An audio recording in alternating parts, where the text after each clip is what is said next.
I just learned that there's a wide lens option on my camera, and that is part of the very humbling experience of starting your YouTube channel for the first time and just embracing being a beginner, because I have been a perfectionist for so many years. Like, I'm a Virgo and I just would become obsessed with perfectionism. I know my hair is not done. Let me do this. But anyways, I always bragged about really being a perfectionist, and in a way that like it was to my detriment to be a perfectionist, because like, you know, in job interviews when they ask you like, oh, like what's a weakness that you have, and I'm like, I'm a perfectionist. And then I started working in roles that really valued my perfectionism to the point where I like would become obsessive over like making sure everything in my emails were completely correct, and everything that I was like sending out was correct, and that just anything that I did was always just perfect. And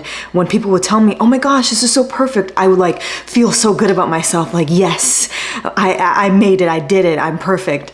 And then YouTube, you know, and I've been healing on this part of my journey. YouTube is teaching me very much so to drop that perfectionism out the door. Like, throw it away. It doesn't exist here, because the more you try to be a perfectionist, because perfection doesn't even exist, so you're not really doing anything with your perfectionism. It's really fear that's disguised as something else, which, you know, that in itself is a whole therapeutic session. But it's teaching me that, you know, you can't always be perfect, and it's okay, because you never are perfect, by the way, but it's okay to just show up authentically as yourself. And I think when, wow, that doesn't want to stay down. When you are conditioned to show up a certain kind of way, and that's how you're expected to show up, it can be very difficult to break that. And I recently been getting into like Emma Chamberlain's videos, and I always knew who she was, but I never really watched her content. And I started getting into it, and I actually love her content. I think she's so sweet and energetic, and she makes me laugh. But I watch like these like breakdowns of like what makes Emma Chamberlain successful, because I'm like trying to start this YouTube journey. And something people always say is that she's like 100% herself, and like she always shows up on camera no matter what, and things like that. And I'm like, wow, I want to be like that, but like how do I move towards that? And I think moving towards that for me is letting go of perfectionism and feeling safe showing up as I am. Like, I didn't want to film today because I didn't get my upper lip threaded. And that's why I didn't want to film today. I bet you can't even tell that, right? Because of the camera and all these kind of things. Maybe you can. That's not a good reason to not show up on camera, because this is just part of life. Like, hair growing is part of life. But this is just an example as to like how deep like my perfectionism will go, or like the lighting's not the absolute best. Like, we can't control the weather. We could do our best, but we don't know, right? We don't know. Like, we could try to make it when it's a sunny, it said it was going to be a sunny day today. Now it's gloomy. Like, what am I going to do? Right? But that's just the whole part of growing and just like letting go of this perfectionism. And when people show up as themselves, authentically themselves, like Emma Chamberlain, like the reason why, well, many other reasons why she's so successful, but the reasons why so many people connect with her is because none of us are perfect.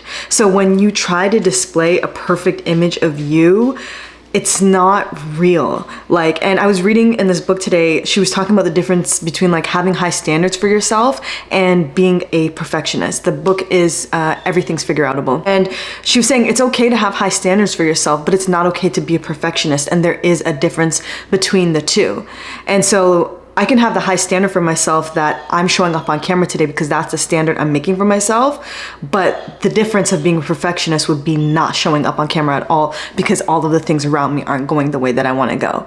Starting YouTube for the first time is a very humbling experience. And like even learning today that my camera does have a wide shot lens. Shout out to the creators who do Sony V1 tutorials, because I had no idea. I had no idea why like the camera kept like clipping into my face. I was like, why is it like every time I press start, it zooms right into my face? And then I found this out and I'm like, wow, this is amazing. But this is part of the learning process. If I didn't take those videos zooming close up to my face, I wouldn't know that there was an option to take a wide angle of my face. And that's why we just have to try things, even when it's a humbling experience. And I've posted this is gonna be like my 5th or 6th video, and my videos got like 0 views. My first one got like 200 and the rest of them are 0 or 10 views, and I'm the 10th view. It's just me rewatching it, hoping someone's gonna watch it. And I'm like, you know what? It's okay. Like, this is part of the journey. This is part of the process. It is not the destination. And I've lived in a way where it's always been about the destination. And I was very unhappy because the destination is this like far off place, because you don't really ever get there. You're always really growing. You're always like, you can have like markers of points that you want to reach, but it's like, and when you reach that point, you're gonna want something else. When you reach that point, you're gonna want something else, because you're human and you're growing. In order for you to learn anything, you have to try something. And you can learn from other people for sure, but you only will really know when you pick it up yourself. And like, I learned from the girl that I watched on YouTube today how to make a wider lens on my Sony V1, but I'm really learning by actually doing it and taking that action. And something like, I'm so good at like receiving information, but it's that action step that I struggle with because I don't want to mess up.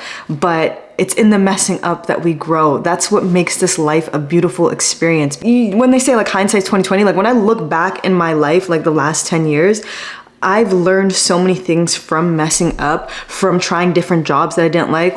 I used to work at an airline. I worked at an airline for 4 years and I traveled the world. That was amazing. That was fun. I moved on. I went back to school. Like, my story has been so, I've moved different places. Like this like big story that's come up to make me who I am today, and I know there's going to be a bigger story in the future.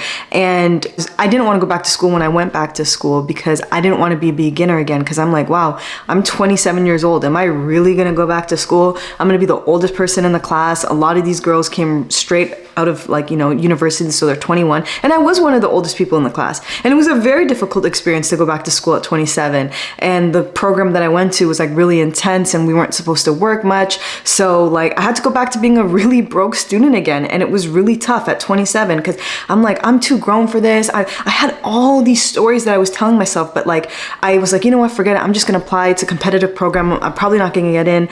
And I did get in, and like, I remember studying for the interview, being so nervous, and I screwed up in the interview, but then I ended up getting in and starting this program, and it was probably one of the most difficult years of my life.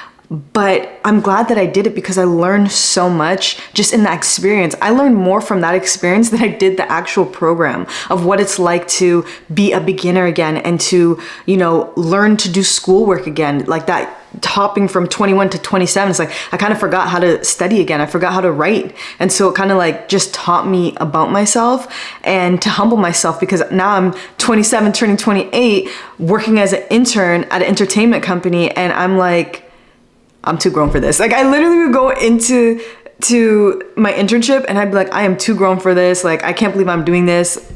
But oh well, like I learned so much from that internship, and I'm so appreciative and glad that I had that experience. But I had to accept being a beginner again, just like I have to accept that on YouTube. And if you're starting your YouTube journey like me, let's accept this beginner time, because it's not always going to be like this. We're not always going to be beginners. And the cool thing about YouTube that I just like love about YouTube that I'm learning is like all the things that you can learn. Like, I have no idea how to edit. Zero. Just a learning experience. And it's like school again, but like in a great way, because it's like I'm taking all these skills and I'm applying it now to the content. And so I love it. So yeah, just embrace the journey of being a beginner again, if that's where you are. I'm in my beginner journey, and welcome to my channel, Diary by Martha, where I'm a beginner and I'm creating this YouTube to show my glow up journey and to hopefully impact women on their glow up journey who are trying to become the best versions of themselves, by me showing you how I'm becoming the best version of myself, hopefully inspiring you along this journey, because I'm so far away from that. But again, it's not about the destination, it's about the journey, it's the process. So welcome to my channel, Diary by Martha. Thank you for watching.